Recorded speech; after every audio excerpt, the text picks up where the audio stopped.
The old man walk slowly lest. এই যে least শব্দটা দেখছেন, এটার পাশে লেখেন, হ্যাঁ এটার পাশে লেখেন এম ডট আই, মারাত্মক ইম্পর্টেন্ট। এটার পাশে লেখেন এম ডট আই, মারাত্মক ইম্পর্টেন্ট। লেখেন লেস্ট। লেস্ট থাকলে একটা ফরম্যাটে চলে আসবে।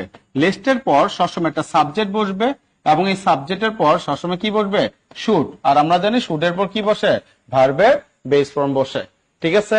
তার মানে লেস্ট যেখানেই থাকবে ওইখানে কমপ্লিটিং সেন্টেন্স এখানে আসে, তারপর আরো অন্যান্য জায়গায় এখানে আসে।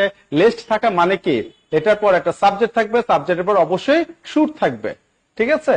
যেমন একটা এক্সাম্পল দিচ্ছি, walk fast least you should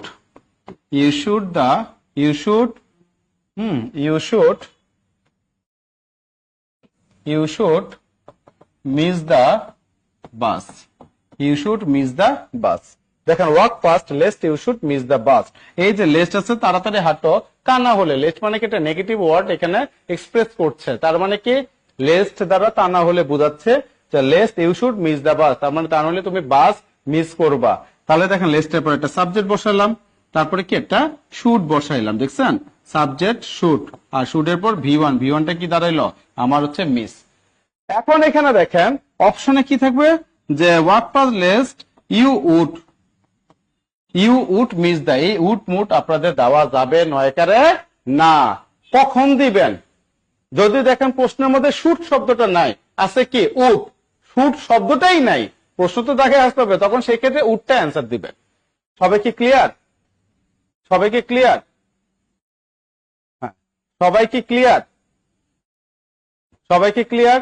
অনেক সময় প্রশ্নের মধ্যে আমার চোখে দেখা চাকরির পরীক্ষার প্রশ্নের মধ্যে কি ছিল না? শুড ছিল না, কিন্তু শুড হচ্ছে 100% কারেক্ট। শুড যদি আমরা ফাইন্ড আউট করতে না পারি, অপশনে যদি আমরা না দেখি, সেই ক্ষেত্রে আমার অ্যান্সার হবে কি উড, সেক্ষেত্রে আমার অ্যান্সার হবে কি উড। বুঝতে পারছে সবাই? দেখছে সি সি সি, ওকে। তার মানে হি শুড ফল। শেষ। তাড়াতাড়ি হাঁটো, তা না হলে তুমি কি আস্তে আস্তে হাঁটো, তা না হলে তুমি পড়ে যাবা। ওকে, মোটামুটি সবাই বুঝছি। Clear sir, thank you so much.